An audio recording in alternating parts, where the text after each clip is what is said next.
picks, props, and futures for tonight's action. Bettor Sports Betting wants to know what picks you're playing tonight. Tell us in the live chat on YouTube, Twitter, and the Bettor Sports Network app.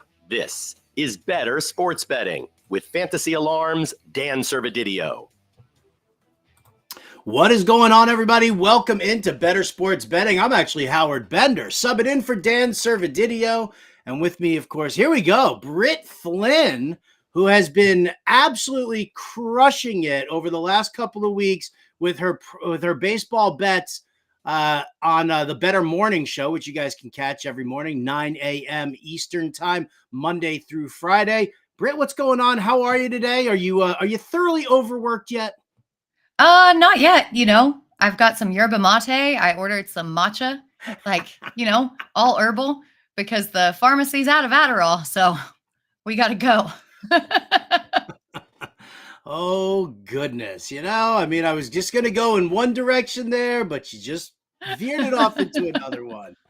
All right. Well, listen, we're going to cover, we got everything going here for you guys out there. If you got some bets or props or anything you want to talk about, hit us up in the chat. If you're watching us on YouTube, you better smash that like button. You better smash that subscribe button. This is how we feed our families. All right. So make it happen there for us. We really appreciate it.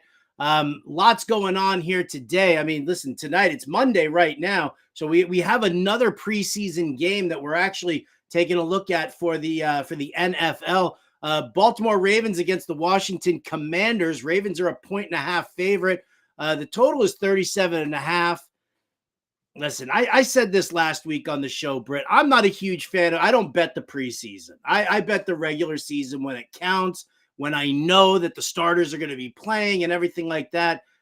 How about you? How do you handle the preseason? Do you look at some of these games and say, you know what? I think I want to take a little action here. I like playing the preseason props, like over on Underdog. I love the props. Over in my show, just an hour ago, I laid out some preseason props. But as far as the money line, over under, things like that, it's just too volatile. You can't bet on these money lines.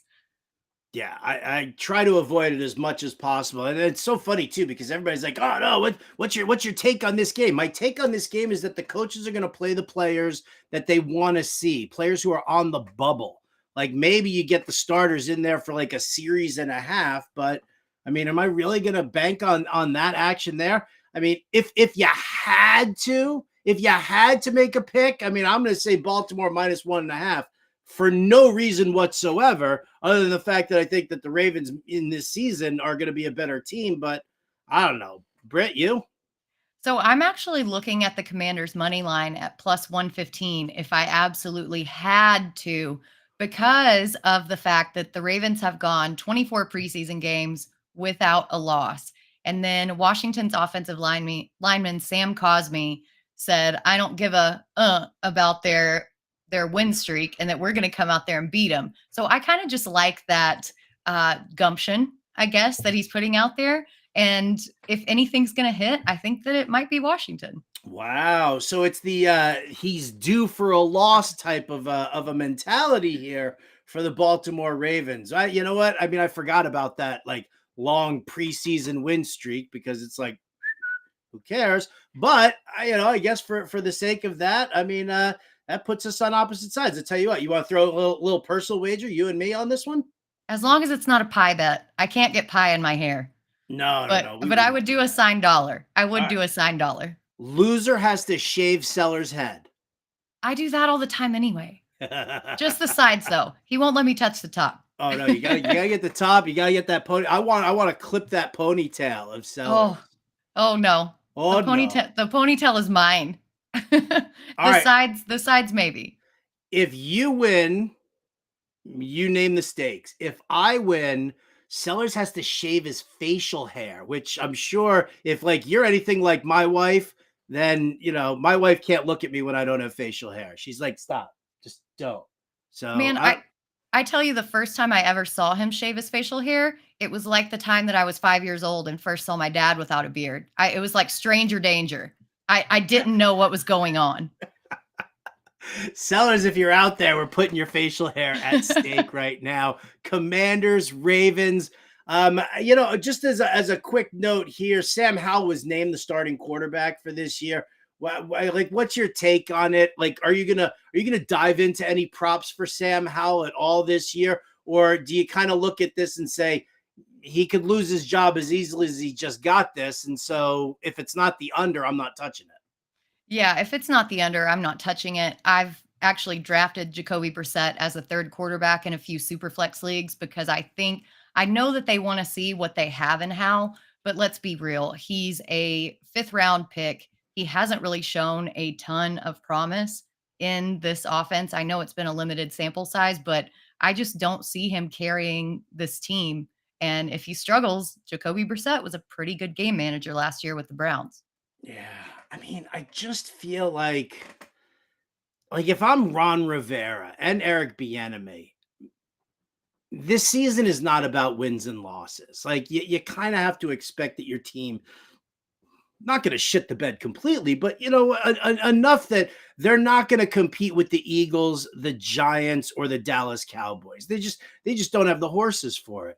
So if you don't give Sam Howell, a legitimate opportunity to play this entire season, then what are you doing? Like if you switch to Jacoby Brissett, let's even just say mid-season, you swap, you're basically saying that there's no chance we're developing Sam Howell, and we are immediately in the 2024 QB sweepstakes. Yeah, and I wouldn't even be surprised with this new ownership group if they tanked completely and tried to make a run for Caleb Williams. Right now, I think Arizona has the hold on that, but I wouldn't be surprised to see them in there and try to make a move to get him. You know what? Listen, I would say that, I would even, because I know everybody wants Caleb Williams, stuff like that. If I'm a team like Washington and I see some promise out of Howell, I would try to acquire Kyler Murray in some sort of a way and just to, kick the tires, see what's going on with him. We expect him back at some point this season. Maybe he's a little gun shy about the knee. Maybe he's not. I would try and kick the tires on that. That'd just be me. It all depends on that offensive line. Washington struggled with that offensive line and pass protection in particular. If they come around and look better, then yes, I would kick the tires. If not, you've got to start a whole rebuild. Yeah. All right. So Ravens Commanders tonight. Again, it's Baltimore -1.5. The total is 37.5. Couldn't care less about that total. I'm taking the Ravens. Britt is taking the Commanders. If she loses, then she gets to her husband has to shave his facial hair. And if she wins, I don't know, maybe you get to shave his back or something like that. I don't know. He seems like a pretty hairy guy. He's not a hairy boy. Really? Yeah, he's not a hairy boy. Like me? Like look at that. Look at that. I don't even shave my arms. It's like a baby hamster. No, his legs have 0 hair on them. It's actually quite disconcerting. Well, I have no hair on my legs either. So maybe me and Sellers, we're brothers from another mother right there. I love that. All right, folks, we're going to sit here. We're going to talk a little NFL futures props. We're going to give you some baseball bets to work in tonight. I see the Bettor Boss is chilling out in here. Ooh, yeah, look at that. We already got it there. Going back to the futures with Britt. Can we pull that back up again there? I want to admire that for a second. While we're looking at that and how amazing that looks, Britt, you got such a nice smile. Me, I've always got that like disapproving look on my face. I was going to say I just love the pop and the pose, like hand on the head, like the pose. That looks perfect. The little foot like kicked up, the little knee out. That's perfect. Look at the two of us. Unbelievable. Folks, we're going to have betting content, by the way, over at fantasyalarm.com all season long. So you want to get in on our all-pro package because it's all going to be behind the line there, all going to be behind the paywall. And I'm not just talking about football. I'm talking about the rest of the baseball season. I'm talking about NBA futures and props. I'm talking about NHL futures and props. And then, of course, obviously all the NFL stuff that we do. We've got it all lined up there. You can start a free trial over at Fantasy Alarm and the All-Pro subscription. Just go to fantasyalarm.com/draft. That'll also get you, there it is, look at that. That'll get you the draft guide and the cheat sheet included with that. So get the subscription, get that 7-day free trial. Just kind of look through everything. And I'll tell you what, make some bets, play a little DFS with us this coming weekend while you're doing your free trial. And oh, baby, we got you covered. That'll just pay for your subscription. All right, let's see. Oh, look at that in the chat right now. Before we get to our NFL futures and props, Herms. What's up, Herms? Good to talk to you again. Do we know if Dobbins is supposed to play tonight or nah? Britt, do we know if J.K. Dobbins is supposed to get any kind of reps tonight? I didn't see anything saying that he was gonna, but I could be wrong. No, I haven't seen anything saying that he's going to play. I think that it's going to be a majority Justice Hill and then a little sprinkle of Gus Edwards in there. I think with Dobbins just recently coming off PUP, they're going to kind of, preserve him, keep him back a little bit. They already know what they have with him. So I really doubt he plays, even though I don't have any concrete information on it. Yeah, I'm looking at an update here on the 18th of August. Today's obviously the 21st. So this is 3 days ago that Dobbins was at, doing team drills in Friday's practice, and that was his first day in training camp. So chances are is no, you probably won't see Dobbins tonight. And if you were to see him, maybe it's a carry or two. I would not be looking into that at all for him. All right, let's get to the futures. Let's talk about what we got going on here tonight. Britt, where do you want to start? So I'm going to start with a Cowboy, Dak Prescott in particular. I'm going to say that he's going to have over 4,000 passing yards at plus 105 on DraftKings. The last time he had two competent receivers and played a full season, he put up 4,449 yards. Now he's got CeeDee Lamb. They brought in Brandon Cooks, and they have a healthy Michael Gallup. I think that he should hit this mark easily. I know that Dallas says that they want to run more, but with their personnel, I really think that they're going to have to throw it, and he's going to hit this line. Yeah, it's so funny, too, to see it at plus 105 on DraftKings as well, just because you're right. I mean, we've seen that. Yes, you want to run the football more, but Tony Pollard's not a between the tackles type guy. Neither is Deuce Vaughn. I mean, come on. I mean, he could squeeze between somebody's legs at some point there, but I like this. And that's kind of what you guys should be doing at home also. When you're looking through the prop list, kind of find some of these where the coaching staff is saying what they want to do, and kind of look and see where these props come up there, because over 4,000 yards, it seems a little low for me, especially with the plus money. 100% plus money all day long. Plus, yeah, right. Well, I have a couple of minuses. Now, listen, I gave this out actually on Friday's show, but I just want to reiterate it to everybody because Courtland Sutton is my guy this year. I am planting my flag in Courtland Sutton proudly, because he is the X receiver in a Joe Lombardi offense. And what we've seen over the years with Joe Lombardi's offense is what? The X receiver gets funneled targets. Funneled. I almost said a bad word there, but he gets funneled targets. And we saw that with Marquez Colston, Michael Thomas, Mike Williams with the Chargers the last 2 years. So talk about numbers that appear low to me. 750.5 receiving yards and 55.5 receptions. I want the over on both of those for Courtland Sutton. Minus 115 on the receiving yards, minus 110 on the receptions. I mean, Britt, it's what I do. I go through the systems here, right? I mean, it seems like a no-brainer.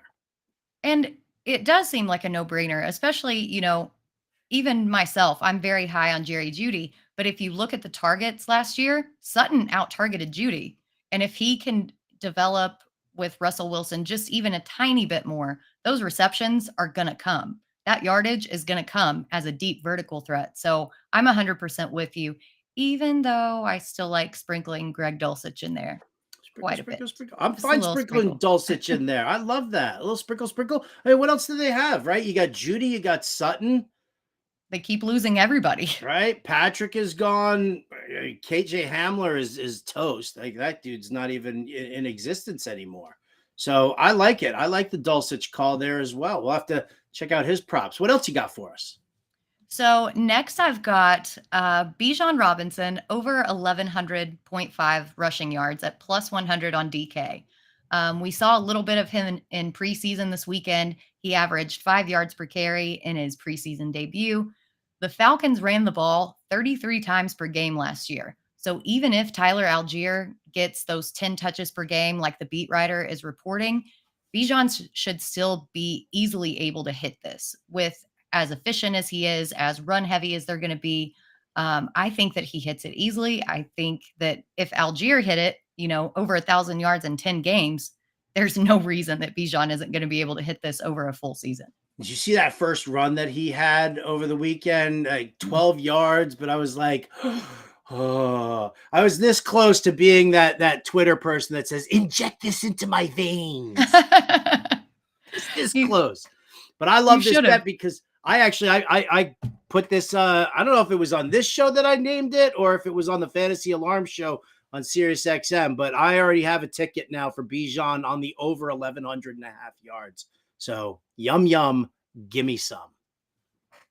It's perfect. Adam Bernard, our producer, saying that I gave it out last week. Okay, fine, Adam Bernard. Well, maybe I'm just copying you. What's the over under on the number of mosh pit injuries Adam Bernard will have going to see multiple Metallica shows at SoFi Stadium? Britt, I'm going to set the over under on 6.5. How about that? I'll take the under because if I've only had 1 or 2 mosh pit injuries at like a Megadeth and Lamb of God show, I think that Bernard can handle himself. So I'm going to take the under. All right. Okay. Oh, here we go. I mean, have I been injured in a Metallica pit in the past? Yes. I got a concussion once, and I got a guitar pick thrown in my eye after the show. That in itself is a fantastic story.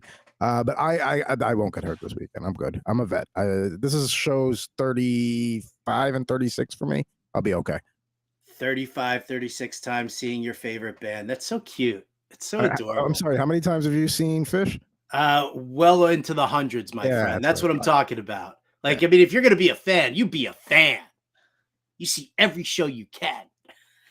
Go. You never know when you're not going to be able to go. So go when you can. I know, right? And there's this much of a chance that maybe I just fly down to LA to come meet you for those shows. Listen, if you're at SoFi Stadium, 6:15 p.m., you come on in. There you go. There you go. Oh, look, I'm showing up Kenny Pickett again. Sorry, Kenny. My bad. I thought that was Deuce Vaughn's football.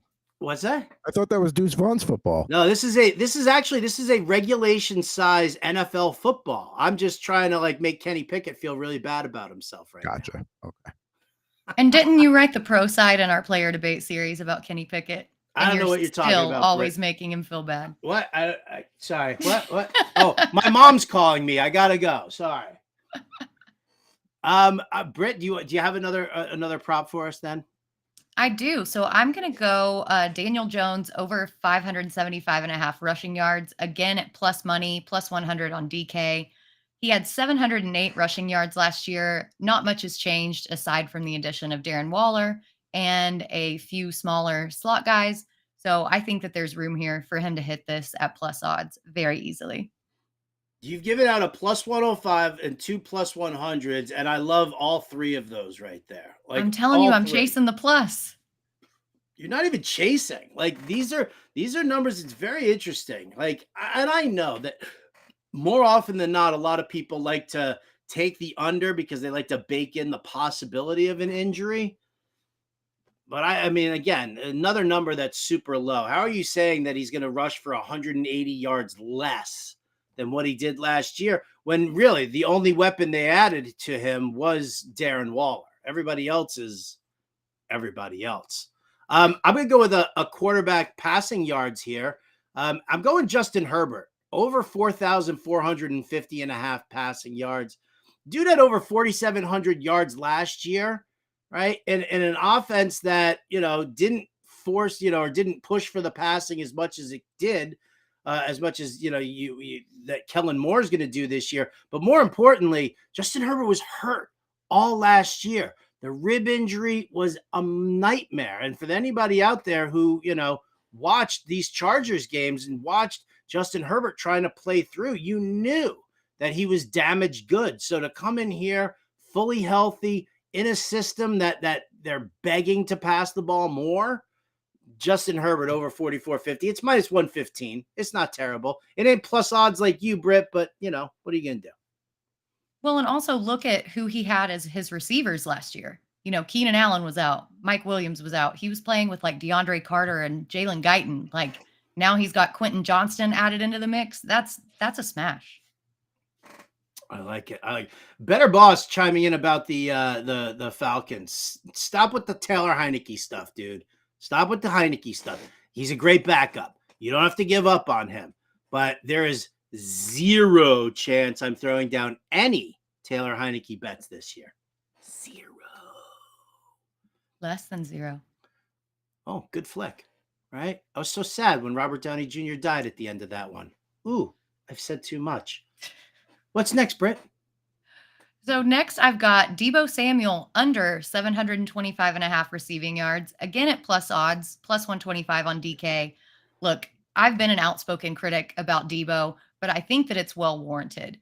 Brock Purdy focused on CMC and George Kittle, and between the two receivers, it was Brandon Ayuk who got the looks.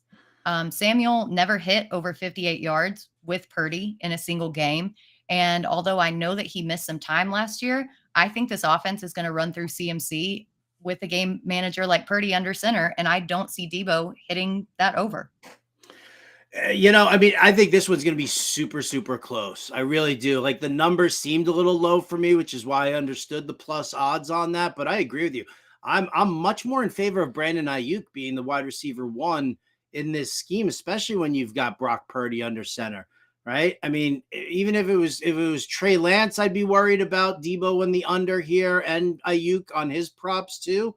But I mean, listen, I think this is a solid bet here. It's going to be real close for you though. Real close. Another one that's going to be super close for me. And I am getting some plus odds on this one here. David Montgomery over 6.5 rushing touchdowns, plus 105 on DK. How many touchdowns did Jamal Williams have last year? Was it like 14, 15, 16, 17 touchdowns? It's not a question of him being the same running back. It's a question of he's got that role. And Jahmyr Gibbs, and yes, he's going to, be involved in the passing game, and maybe we see him, in the running game too.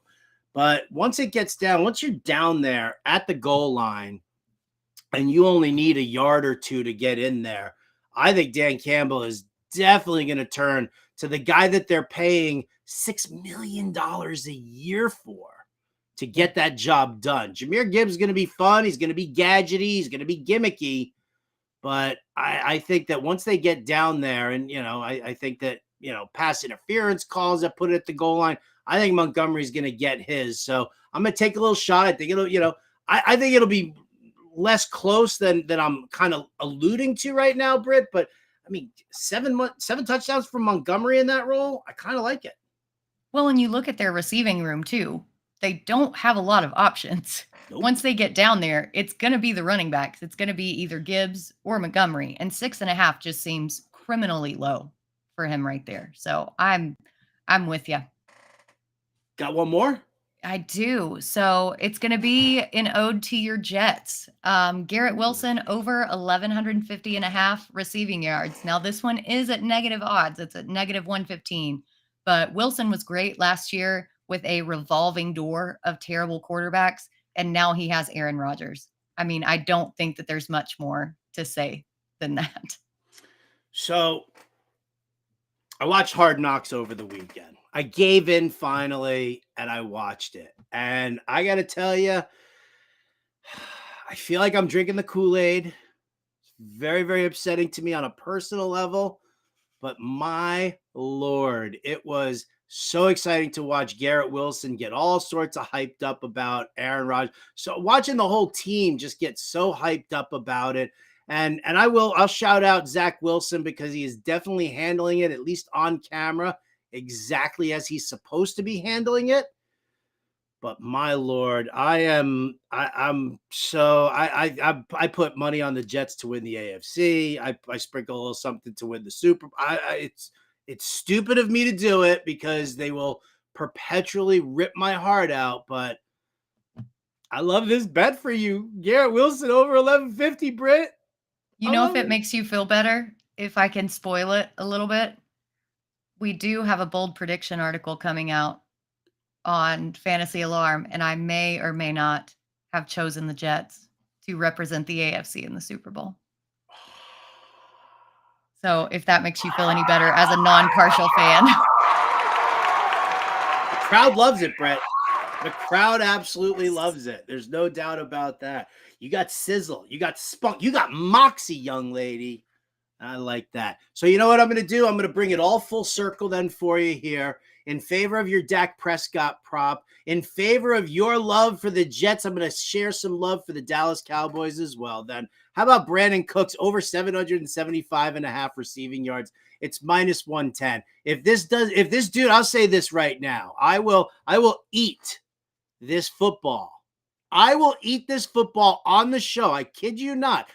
If Brandon Cooks does not have 1,000 yards this season, I don't know what his touchdown total is going to be, but this dude puts in 1,000-yard seasons on the regular. I will say if he gets hurt and he misses time, I will not eat this. But if he plays that full season, or at least, I'll even say it, at least 14 games, right? I'll give him 3 games to miss.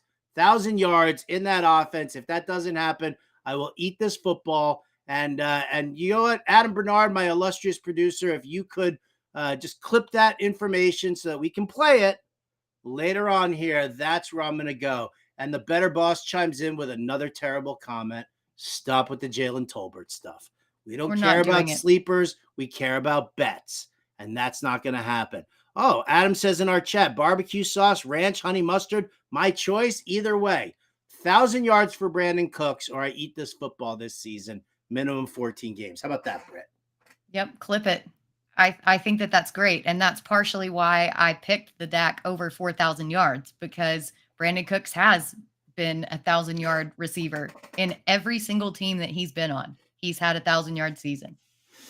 Mulroyd in the chat, who says that he's got Cooks on his, or she has their Cooks on their fantasy team. Now they're rooting against them. Why? Because you wanted me to eat a regulation-sized football to make Kenny Pickett feel bad about himself, that it looks like an hors d'oeuvre?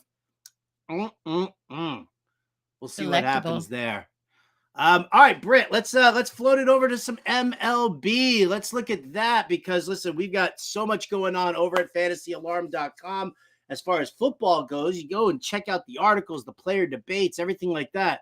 But we still have our MLB in full coverage. DFS is fantastic. The season-long stuff is great.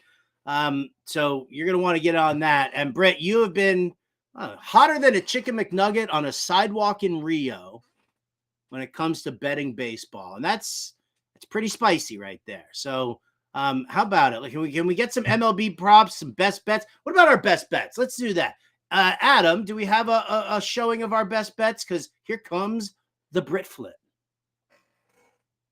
Yep, there we go. Cody Bellinger over 1.5 total bases. Again, at plus money on plus 125 at DK. They're at Detroit. He's facing Alex Fado, who hasn't been good, nor have any of the Tigers been good. But at an ERA of 5.16, I really like Bellinger to hit this mark. Not only has Fado been bad, but Bellinger has been batting .326 against right-handed pitchers this season with 13 homers and 44 RBIs, 1.5 bases. Cakewalk. Give me all the bases. Nom, nom, nom, nom, nom, nom, nom, nom. Bellinger against lefties has been really, it's been a nice little revelation this year. And I love that for him. I definitely do. And you're getting, look at you. You're all about the plus odds today.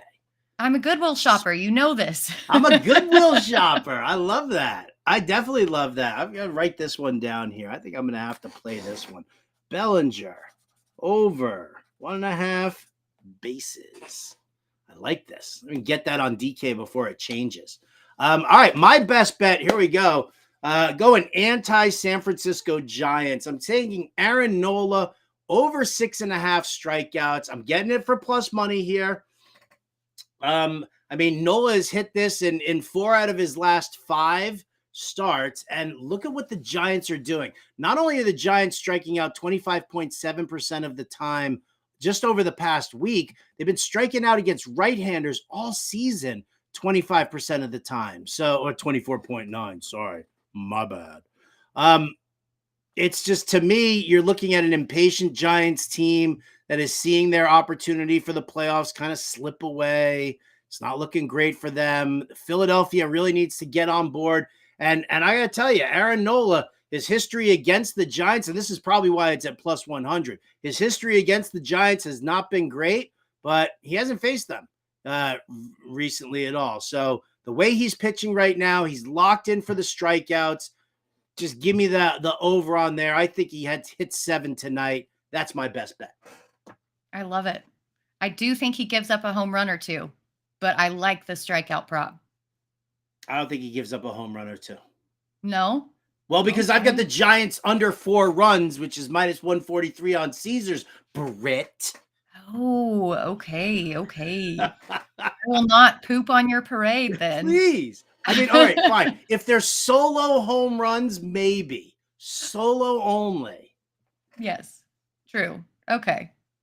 All right. Well, next, talking about runs, I'm going to continue this Cody Bellinger Cubs situation, which is so weird for me because I really am agnostic towards the Cubs, but I have them over 4.5 runs at negative 110 on DK. Detroit's been allowing just over that at 4.74 runs per game. And like I mentioned with Bellinger, Beto hasn't been good lately. So I think that the Cubs squeak this out. And at negative 110, really, really like it. Really, really like it. All right. I can dig that. I can definitely dig that. You want to ride that Cubs train? Ride that Cubs train. I dig it. What else you got? Just not the L train at 4 a.m. in the morning. That's scary. Any train at 4 o'clock in the morning, Britt, can be scary. Yes, true. So I also have Lucas Giolito under 6.5 strikeouts, again at plus money at 130 on DK. He's not been striking out batters as much lately, with only 2 out of the last 8 games over that mark. And the Reds are still hitting. They might be in a little bit of a slump, but they're still hitting. And Giolito is still getting the feel for this ballpark and this team after being traded last month. So I'm going the under here. Listen, I'm fine with that. I'm not a Giolito fan by any stretch of the imagination. I mean, if it were a day game, it'd be even more so right there. You wouldn't even be getting plus odds if it were a day game. He's so terrible during the day. So Giolito, yeah, pound him. I don't have him in any of my fantasy teams, Britt. So I like this call here.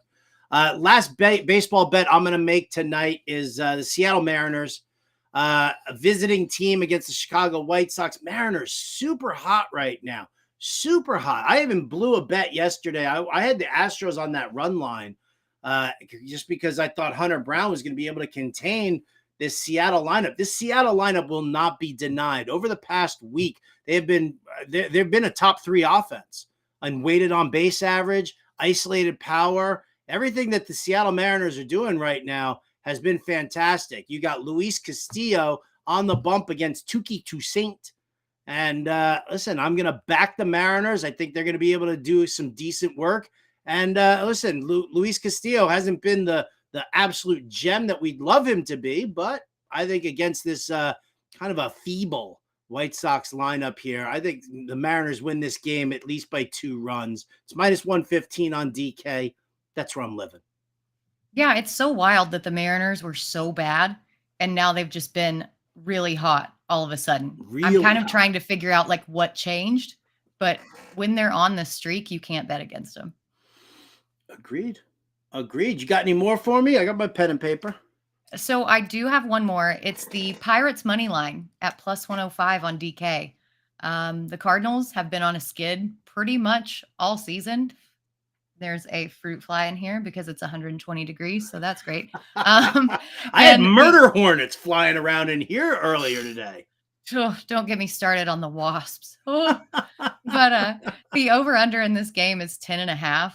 And with as bad as the Cardinals have been lately, I really think that the Pirates eke it out at home. The wind's blowing north at like 10 miles an hour, so everything will be going to like the side of that ballpark.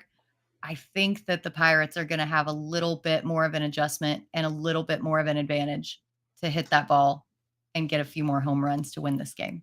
Damn, who's pitching? Drew Rom. Who the heck is Drew Rom?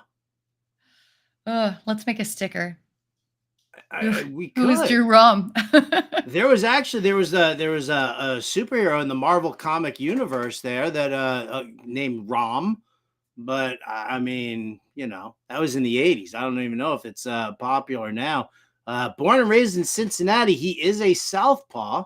Ooh, big southpaw, 6'2", 215. He's been living it up in the minors and as a relief pitcher. So, listen, Pittsburgh, why the hell not? Why not, Britt? I like that. I'm going to sprinkle right there. Pirates money line at plus 105.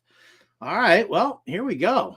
We're rocking, we're rolling here. We got some great stuff going on here for MLB. We've given you some fantastic NFL futures. Britt, I don't know if you know. Well, of course you do, because you watch these shows all the time. Tonight's we're bringing it back here, even without Dan Servadidio. So don't mind Servo in the picture, but it's time now for our Diamond Dogs. I'm rounding up the Diamond Dogs. Who the are the Diamond Dogs? It's just a group of people who care, Roy. Not unlike folks at a hip-hop concert whose hands are not in the air.